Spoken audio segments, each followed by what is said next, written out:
My guest today is author Jack Watts, and having written 35 books and screenplays, including 10 biographies and 7 of them commissioned, he has also authored his newest book along with Tom Davis Jr., An American Hero, One Man's Legacy of Fatherhood and Faith.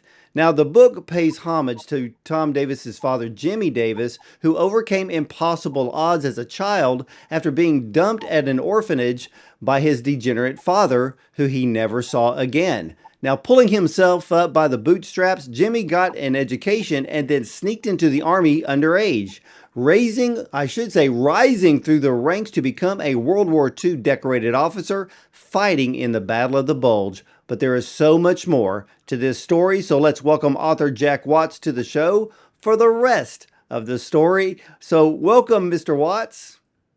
Well, thank you so much for having me. I'm grateful to be here. Well, how did you come to meet Tom Davis Jr.? Well,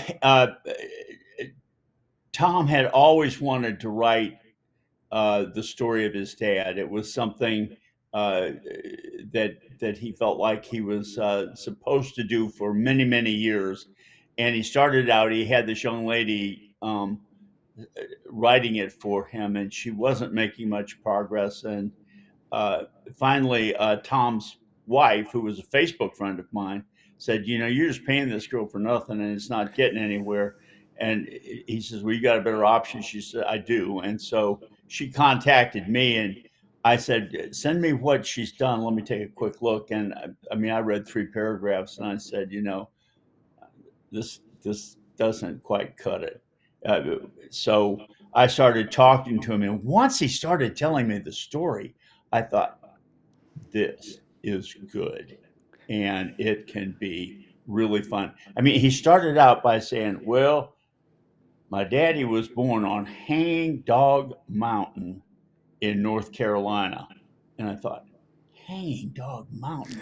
Oh my God. I've never even heard anything like that. But it kind of reminds you of, that old movie Deliverance, where, and literally it was like that. And as he started to tell me the story, um, his biological grandfather um, had $1 million, which was in those days worth 15. So there was a very wealthy, prominent guy, married. Wife had 4 kids, but he was a womanizer, a gambler, and a heavy drinker. So he lost it all. And his wife uh, got brain cancer when she was in her early 30s. And back then, that was, get a body bag. There was just nothing that they could do. And so she died young. He took the 3 sons, put them in a car one day, drove across state to a Shriner orphanage, uh, and left them. Just pulled up, had them get out of the car, put their little suitcases there, and drove off. And these boys were 7, 6, and 3. The 6-year old was Tommy's dad, Jimmy. And that was it. They were on their own. There was also a daughter who was not yet 1 year old who'd contracted polio. She couldn't even walk, so she couldn't go to this orphanage. He dropped her off someplace else. He was done with them and went out to find a new woman and a new family. So when I heard kind of the beginnings, and Tommy Davis is a one percenter. I mean, his company, when he was asked to sell it for $200 million, he said that's not enough, so he wouldn't. So that's that kind of wealth. But he came from nothing with his dad, and this is the kind of Americana story, rags to riches through perseverance and hard work that just get you. And I got it immediately, and I said, I can do this book. and I started writing. And it was not. You know what? Here's something that people don't know about writing. Sometimes writing can be really hard, but if you got a good story and you knew what the hell you're doing, boy, I want to tell you something. It can just flow out of you, and that's what it was with this book. And so from there, I began, and he would tell me these stories, and it was just like boom, boom, boom, boom. But there at the orphanage, they had to grow their own. This was back just at the beginning of the Great Depression, to put this in historical perspective. So they grew their own vegetables at the orphanage, went to school with the other kids, and you know had a very structured existence, but without family. So these three brothers had each other. They stuck together. The girl had nothing. It was really difficult for her, way more than the boys. Obviously, if you're a child and you have polio and you can't walk, and never was able to walk ever in her whole lifetime, that makes it really hard. But as they were growing up, Jimmy was a good athlete. And in high school, he was a star athlete, and received a scholarship to be the quarterback at Duke University. Now, Duke University at the end of the Depression, that's really, that's almost like being in an Ivy League school. That's a big deal. And his success in life absolutely guaranteed. All he had to do was finish high school. But at the end of his junior year, the people in the orphanage told his older brother and him that they couldn't stay any longer because they needed their beds for younger children. So they gave each of them a crisp $5 bill, showed them the front door, and said, "There's America, go get it."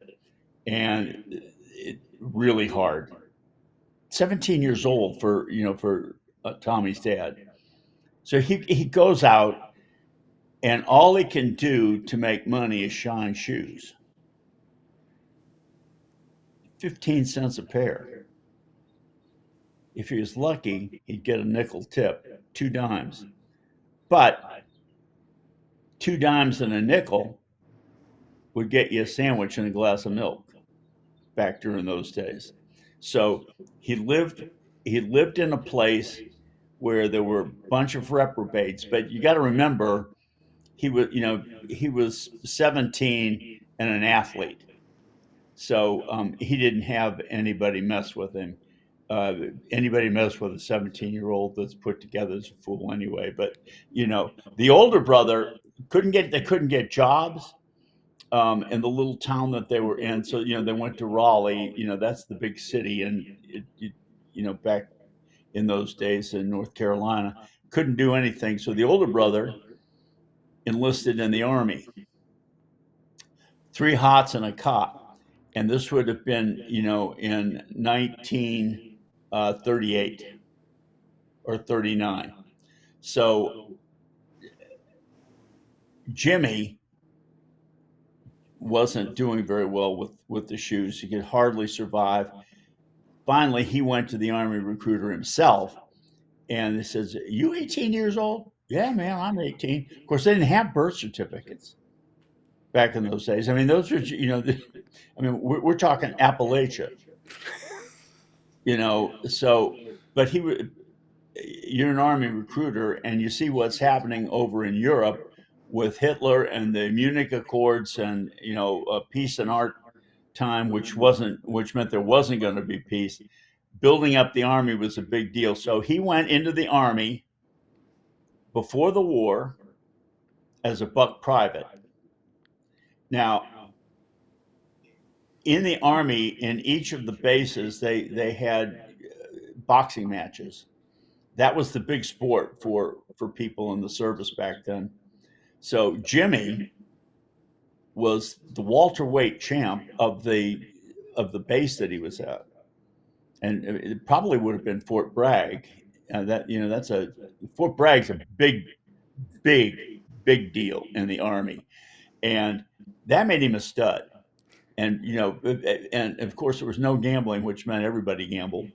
And so, right about that time that he was supposed to get out of the Army, World War II happens. So he can't get out. Instead, they bring him over to England, where he was for quite a while. And the British used to like to say they're about the American soldiers, uh, they're overpaid, oversexed, and over here. I read that. You read that? Yeah. It was one of my favorite. Boy, I put that thing in there, and I thought, okay. And of course, that was Jimmy never had a girlfriend. Now, I mean, he's in the army, so he has a whole lot of women, but not no relationships, no ability, no family, no nothing. He goes from the highly structured orphanage to the highly structured army. Now, he wasn't in the D-Day landings, which surprised him. Went over 6 weeks later, where he was in Patton's Third Army, which was constituted right then. Now, if you know anything about World War II history, at 6 weeks they weren't through the hedgerow country in France, so they were really, we'd landed and we were secure, but we were hedged in ourselves and couldn't go anyplace. As soon as Patton took lead of the Third Army, he said, "The hell with this," and he broke through and went crazy all over Europe and um, liberating France and going over the Rhine. And um, so Jimmy Davis was part of it, and he ended up beginning as a buck private, becoming a second lieutenant. Now, that sounds prestigious, and it is, but he got it through attrition.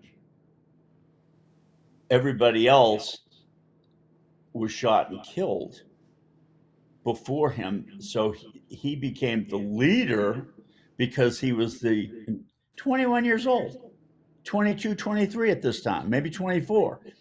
He was the oldest and the most experienced and seasoned veteran.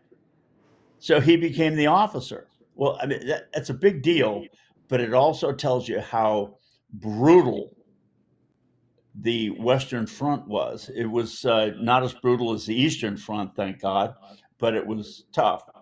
And he was one of the ones that liberated the 102nd, 101st Airborne at Bastogne in the Battle of the Bulge, Christmas 1944, which was the last offensive of the Third Reich. And bypassing Berlin, at the end of the war, he was in Czechoslovakia. But he wasn't allowed to come back with all the other soldiers. He was stationed. He had to go through all of the death camps, and that's tough deal. The thing that got them the most was the smells. Yeah, because wasn't it where Jimmy never talked about that?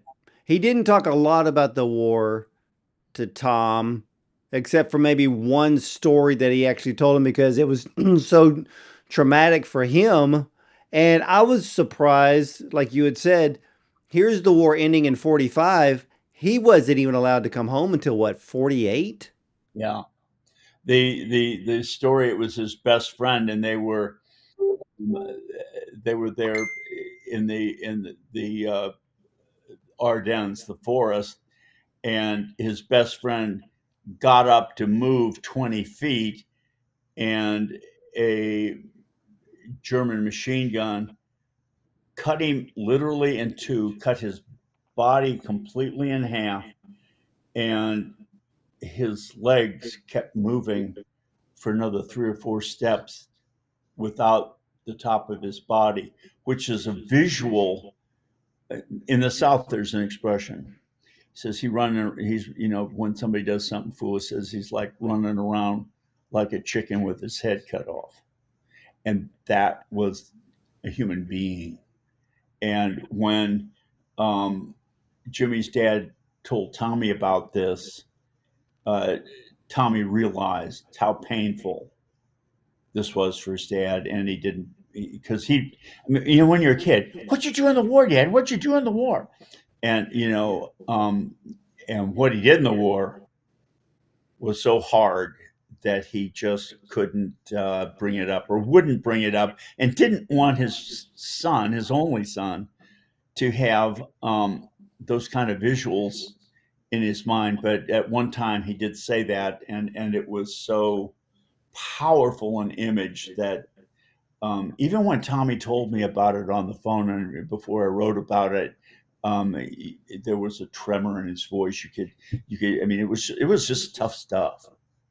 Well, So were you amazed how transparent Tom was about all that he had told you that ended up in the book?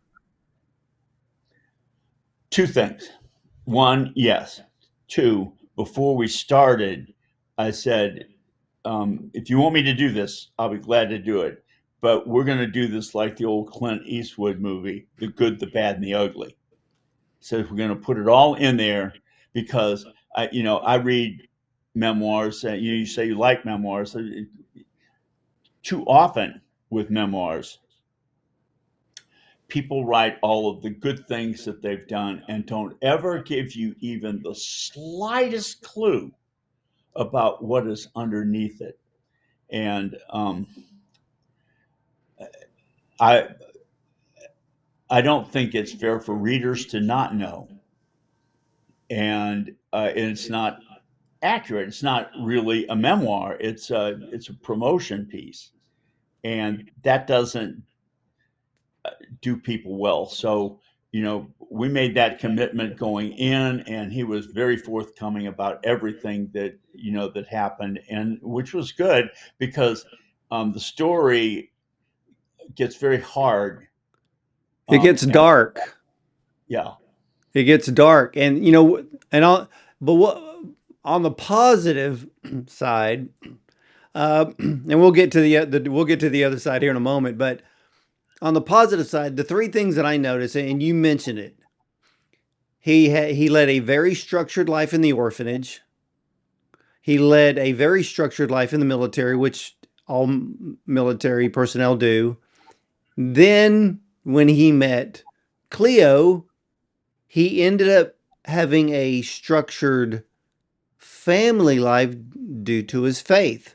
So, when I looked at all three elements, I looked at it as that even though Jimmy didn't know it at the time, but the Lord had his hand on him the whole time. So when I looked at it, I was like, it reminds me of the scripture in Romans where it says, we know that all things work together for the good of those who love God and those whom he has called according to his plan. The Lord had a plan for Jimmy. Jimmy didn't know it. But that structured lifestyle actually benefited him and ended up benefiting his son, Tom Davis, later on. Romans 8:28, one of my favorite verses. Yes, and it when he finally was able to come back to the states, and it was 47 or 48. We don't know exactly, but like all GIs, what they wanted was a family, and he didn't have one. Never had one, and he was determined to be the father that his father wasn't. So uh, he didn't have any place to go when you're mustered out of the army. I mean, here he is, uh, now he's like 27, 28 years old. Um, a lot different than when you're 17. But at the same time, what do I do next in life? And the his sister, who had polio, had developed a skill of being able to create jewelry. She couldn't use her legs, so she used her hands very well. And she lived in a real little town in North Georgia called Rockmart. And so she had a room for him in her house. She'd rented a little house, and so he took the train and you know out of Grand Central Station and fell asleep. And when he woke up, he saw red clay of North Carolina. He said, "By God, I'm home again." Now, was that the first time that he had seen his sister since they were all dropped off at orphanages? To my knowledge, yes, tough. But now she's a grown woman, and still it takes lived by herself, took care of herself, all while in a wheelchair. And she had a room for her brother. And so she got him a job at the jewelry store that she worked for. And what he did was he swept out the place, and he was in charge of the stock room. And because he was very personable, he ended up working behind the counter as a salesperson at the same time. So, I mean, he, this was who he was and what his life was. One day, gorgeous girl walks in.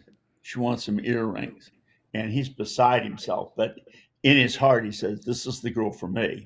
Now, unbeknownst to him, she had the same kind of thoughts, but she was maybe 4 or 5 years younger than him. Um, and he wondered how in the world she could possibly still be single, because back then, if you were 24 years old and a girl, you were almost an old maid. Girls got married a whole lot younger back then.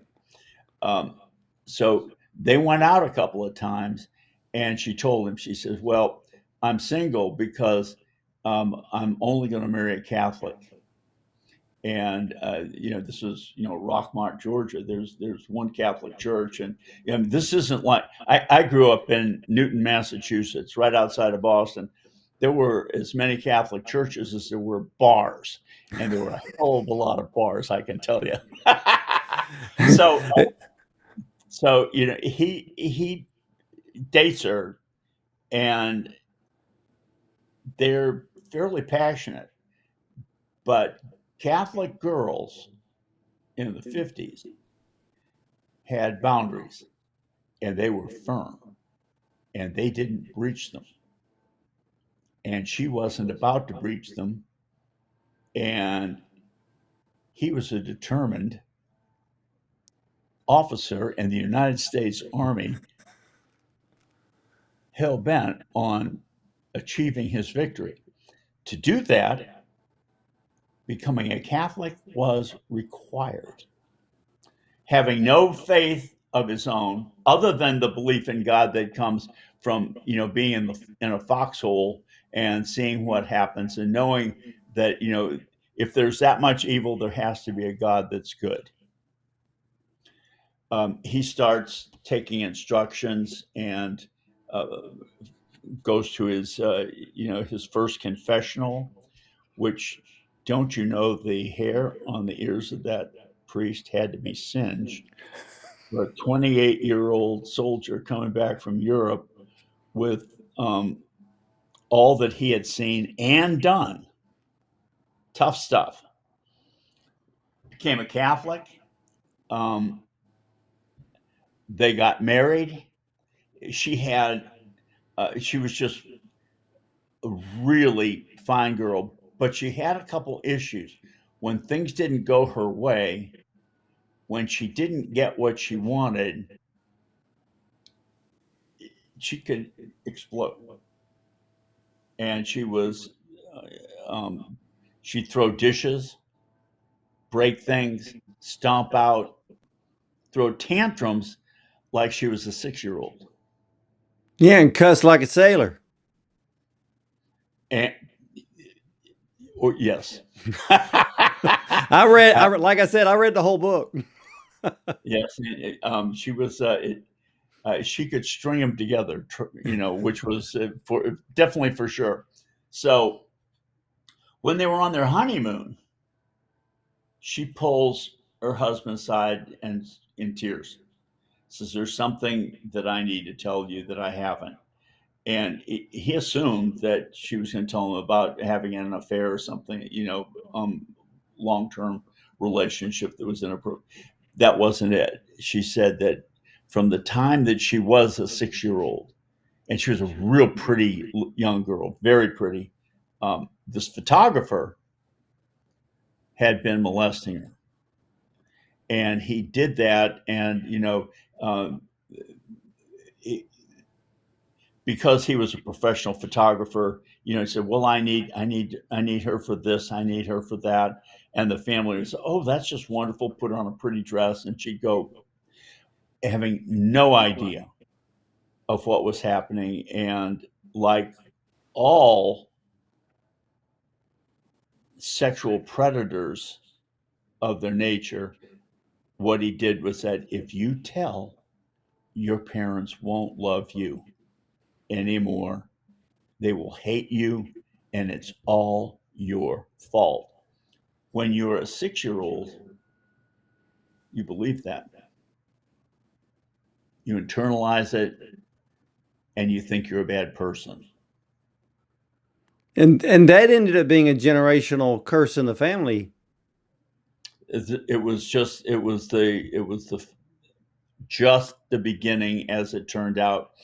When I wrote about it, the the thing that Chloe said to Jimmy, "I'm going to tell you something, but this has to remain between you and me. You've got to promise me that you will never tell another living soul." And he makes this commitment, which is so honorable, so noble, so mistaken. It's the worst thing that you can do. These things need to be exposed to the light. That's the only way that there can be any kind of healing. When you compress down the sin, the evil, it stays there, and it's like a boil, and it just hurts. If it's lanced, it can be made better. At least it's at some level. Yeah, I was surprised, and I thought that when Walter Coffey and his wife showed up into their lives, I That's was the second amazed. generation. That's not the first one. The first one was the photographer. The Yeah, coffees were for the next generation, where Tommy had 4 children, an older daughter, then Tommy, 2 younger. So they became a solid family, and Jimmy becomes the dad that he never had to all 4 of the kids, and he keeps everything together because Chloe, while the kids are growing up, um, every day she looked like June Cleaver. She'd put on a dress and high heels and makeup and do everything. And to the outside world, she looked like the perfect mom. Inside the family, she was hell on wheels. yeah. So Yeah. it was a situation with Therese, the youngest daughter, Yes. and I was kind of surprised on when I'm reading the story in the book.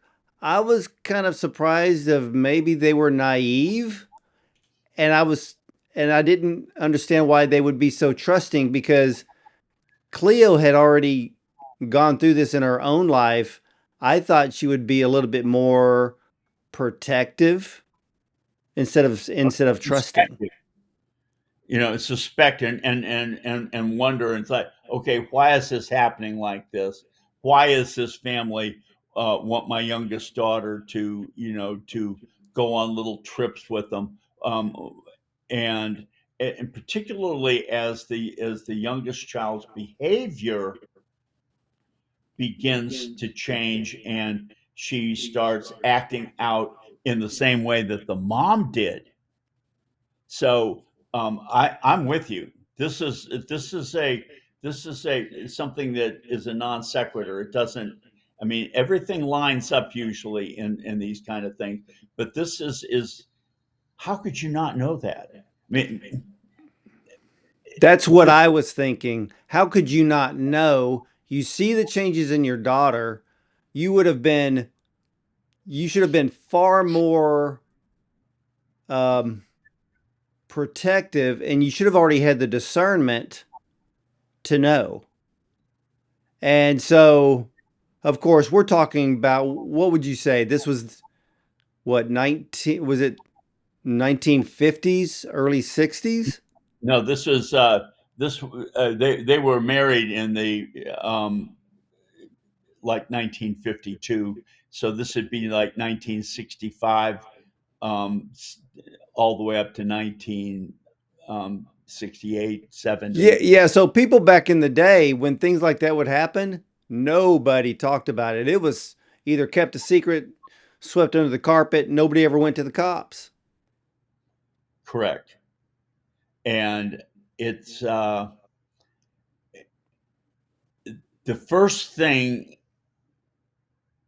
the first instinctive thing that parents do when this comes up is they want to keep it secret. They want to be protective of their child. They don't want anybody to know. They don't want anything to be public. They don't. They. Uh, it's like a wounded animal. They go to a bush, hide behind it to protect themselves. This is what families do, and it's the exact wrong thing to do. The way to achieve any kind of healing and is to expose the darkness. Well, and see, and in the book, what was decades later, Chloe finally tells the truth. That's because the oldest daughter had two children, so this is the third generation now. So this is Jimmy's grandchildren, and um, and Jimmy, by the way, has a um, he does pretty well in business, and he teaches his son Tommy um, great lessons about how to be a responsible adult, doing things like for his summer vacation, making him pick cotton for a whole summer. Now, I want to tell you something. That is a tough. When you talk about cotton picking, that's tough duty, tough job. But it will train you that anybody who does honest day's job deserves the respect that they should have. And there are numerous things like that in the book. But I just wanted to just kind of take that little caveat before we get back to the third generation, which is the oldest daughter of Jimmy, has two daughters, and um, Teresa's boyfriend reads some bedtime stories. And in reading bedtime stories, finally the little one, who's just 3 years old, while the mom is getting ready to bathe, it says, points to her vagina and says, this is where uncle touches me when he's reading stories. So this comes out again, and the desire for everything to be held in check. The mom Tommy's sister confronts this guy, and oh, I didn't do. I would know. I'm just just because darkness and deceit and it is and secrecy is the best friend of a sexual predator. Secrecy that is what keeps them in business. Um, so Therese, who herself had been molested when she was young, says, "Oh no, this is the love of my life. He would never do this." She doesn't believe it. Marries him. The guy goes about, and they have two daughters. He molests them. So in all, six girls when they become young ladies, which is 10 years ago. Now, as we go through the timeline, um, they confront him, and they're living in Texas. They go to the officials, and you know what? Here's the deal: if you're going to be a pedophile, you're better off in California, New York, and Chicago than you are in Texas. Oh, I know that's right. Here in Texas, it's still hang 'em high. Thank God. Yeah, tell me about it. Yeah. And so he's in prison, and will stay there for his I think he gets out in another 4 or 5 years. Um, but they finally did the right thing. Took all of that time for the darkness to be exposed. And when I wrote the book with Tommy, we went through all of it, and going through three generations where the girls have been molested, just awful stuff. And you know, I Well, mean, what did Tom think when his mother finally confessed to what happened to her so many years ago? I mean, was he at the point of why didn't you say something earlier? no, Not um, like, no. When she'd have these tantrums and then just start, blistering them with, he said, mom's bipolar, she's nuts, and we just have to kind of walk on eggshells and do the best we can to survive until we can get out of here. And so it was um, more. Oh my goodness, this there's something behind this. It isn't that that she's fundamentally flawed. There is causal behavior that created this. And that was what I wanted to put in the book and make sure that people understood and do understand that when things like this happen in families, the damage to the child is damage to the soul. It isn't external. And it can and frequently does cause a lifetime of dysfunction. It's why it just in my own thinking, I think, okay, they want to bring back the death penalty for murderers and stuff, and that's okay. Murderers, by and large, only kill one person, and and they do it. They get mad, whatever, and they do it. Pedophile will destroy 100 lives if he's allowed to, or more.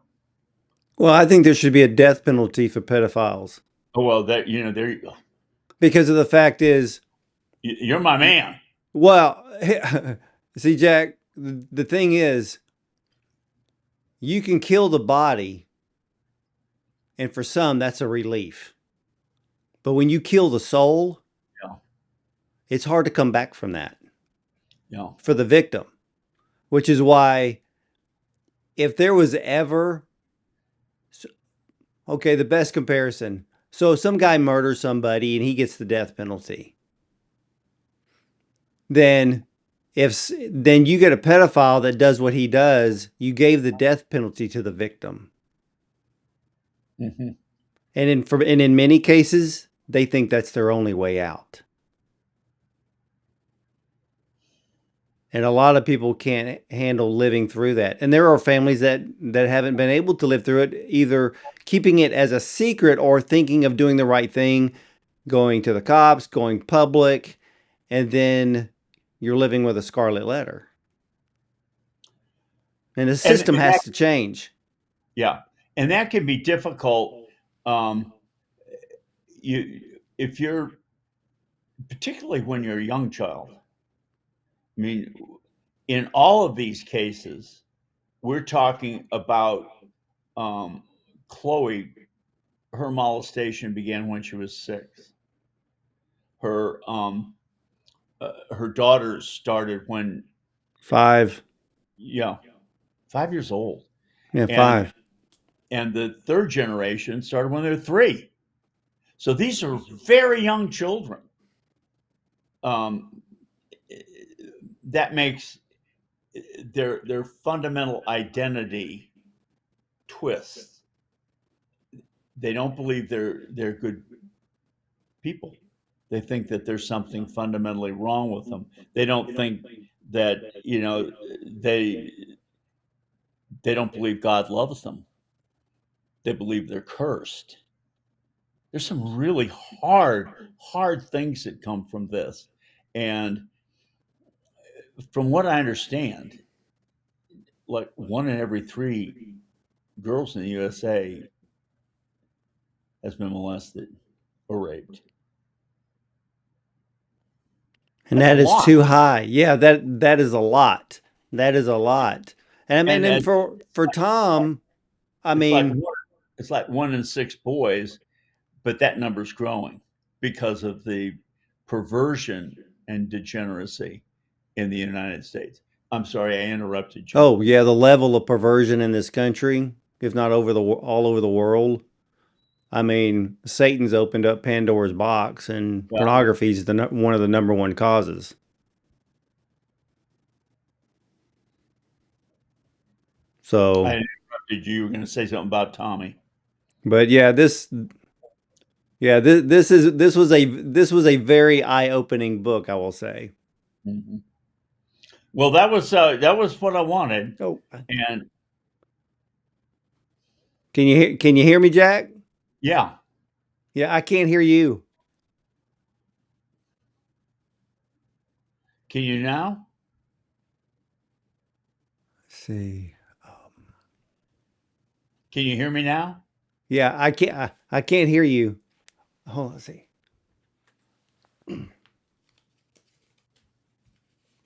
See, let me see. Can you do that? Let me see. Come on. Yeah. Okay.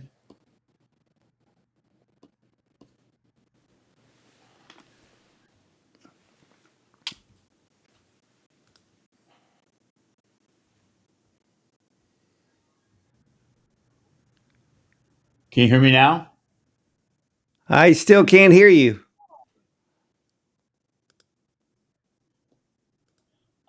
I'll try one more time. Yeah. What's happened here?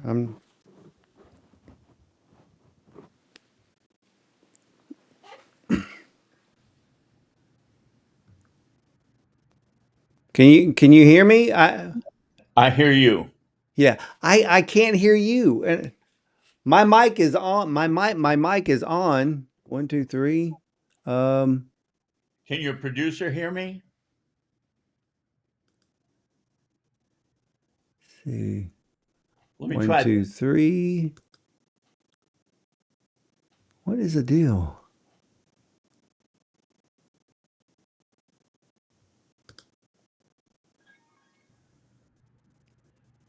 How about now? One, two, one, two. Hold on One, one two, second. one, I'm gonna two. check something.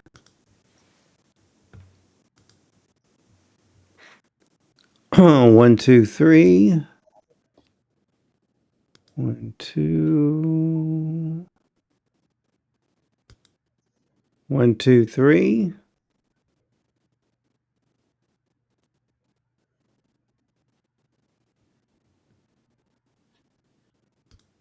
One, two. I don't know what's happening. This never happens with our system. Let me see. The volume is up.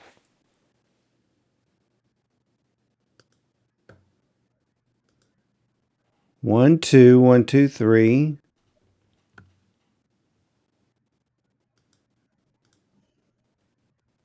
Preferences.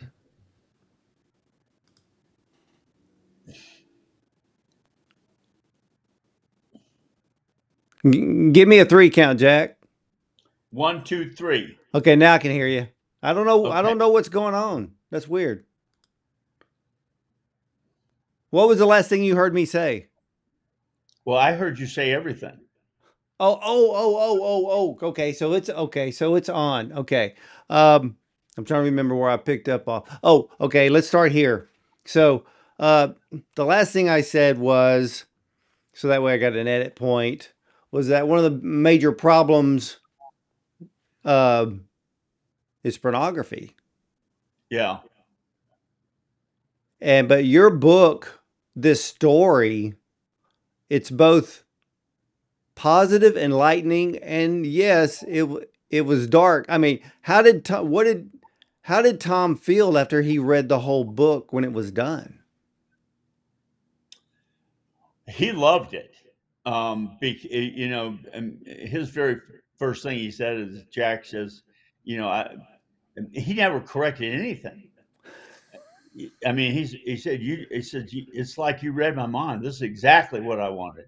And, you know, this is, you got it to a T. And I mean, he was very, and, you know, when you write somebody's memoir, their biography, uh, you get to know them really well. You know, this is so. I mean, the good, the bad, and the ugly, and you know, so and so Tommy and I got to be good friends doing it, and you know, and we're in the same age group, and you know, and he's you know, he just likes to say he's full of piss and vinegar, you know. And he likes to consider himself to just be a redneck who did pretty well. Um, uh, he's a really smart and shrewd businessman, obviously.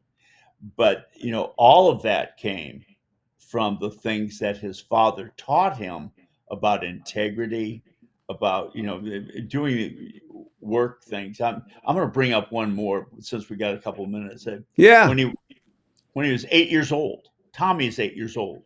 His dad says, "Well, summertime, son, you got to get a job." Daddy, I'm 8 years old. What am I going to do? He says, "Well, you know, that's up to you. You got to figure this out." So his dad goes off the jewelry store and during the day. So Tommy goes out and goes to neighbors and makes a commitment with like 8 neighbors to mow their lawns. Dad comes home and he goes running up to him. He says, Daddy, I got a job. Well, that's good, son. What are you going to do? He says, Well, I'm going to mow lawns. I'm going to get $2.50 per lawn. That's a lot of money. And Dad says, Yeah, that's right. He says, Well, how are you going to mow it?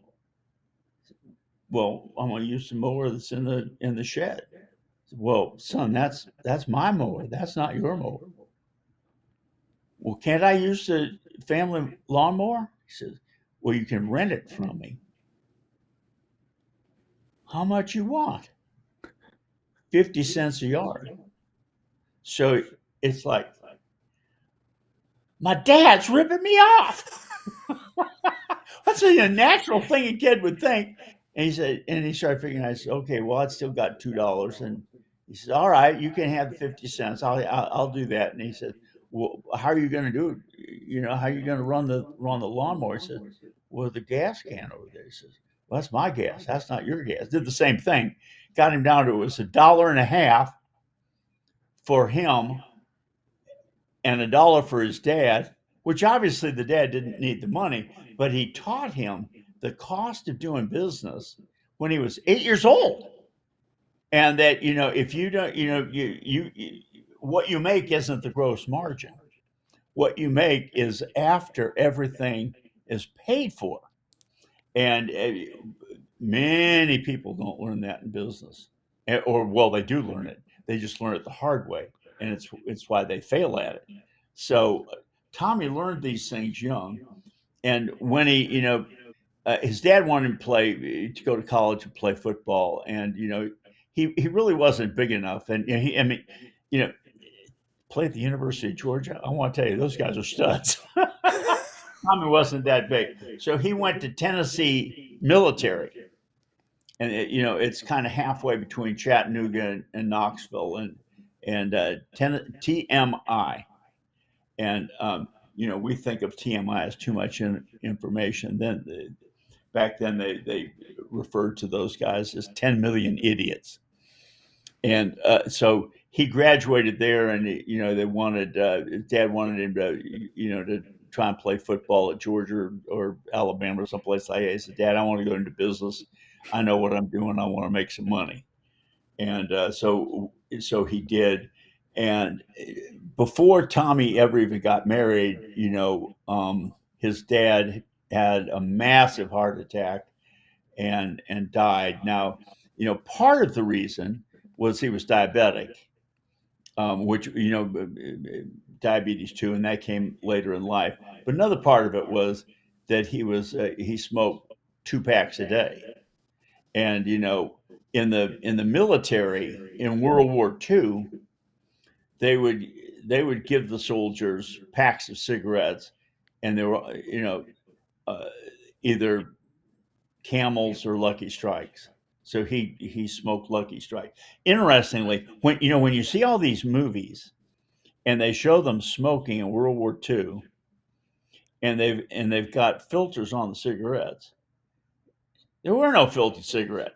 And I think, okay, these guys don't know what the hell they're doing. But those are the kind. I mean, those are the things when you write books and stuff like that you notice.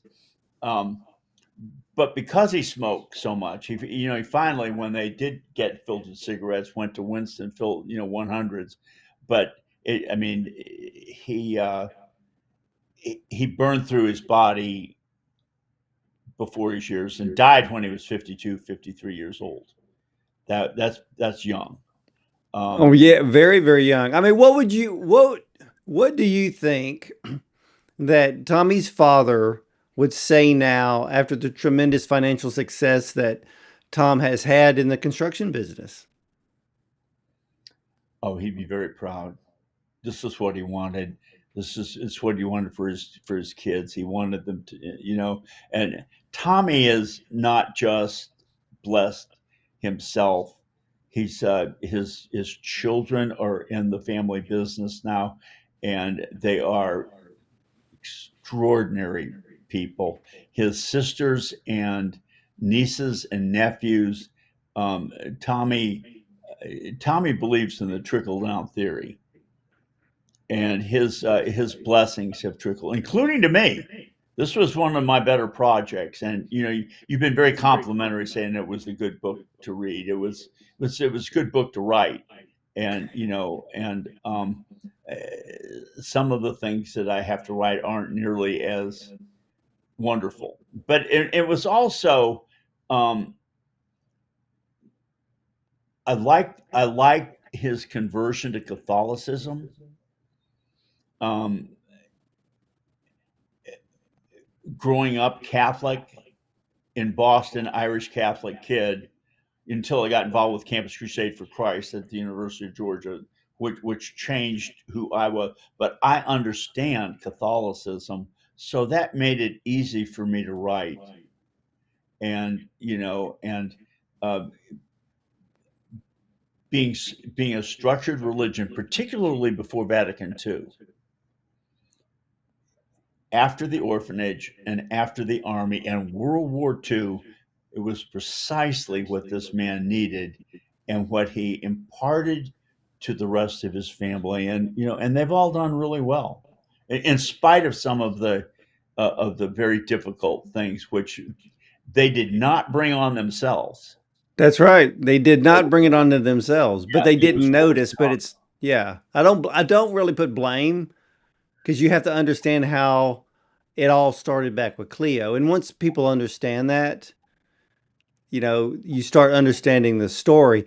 But I have an idea because after reading this whole book, I think you and Tom need to work on another book, one specifically aimed at helping new fathers, because none of the dads are ever given a manual, but this particular book contains so much wisdom. Millions of men, even women, could truly benefit from learning about hard work. I mean, even the Bible says God blesses hard work. Learning about honesty, integrity, having structure in one's life, uh, having faith, and most importantly, love of family and helping others. Well, that would be a good book, and I that's not a bad idea. I'll pass that on to him. Yeah, Yeah. because when I looked at it, well, when I read the whole book, I was like, oh, there's so much more here. There's and it's not just another story. It's it's really a manual because I'm looking at a generation now that thinks life is supposed to be easy and everything given to you. And and there are those that I admire and I talk to some young people. They truly work hard. They know what it's like to step out in faith, maybe take a risk. I just talked to an actress yesterday, which I thought her story was so inspiring and funny at the same time because she didn't understand how the audition process worked. So she would show up at auditions. Her name was never on the list. She didn't have a manager, didn't have an agent. And when she went into audition, she already knew all the lines. And they were like, well, we don't have you down on the list. And she goes, well, I don't understand that. And then she would get the part.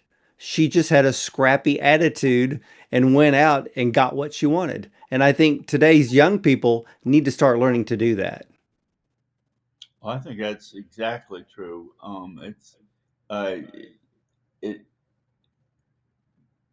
uh, part of it. There's been such demasculation um, in our society that that has worked against us. But boy, that has taken a back seat here pretty recently.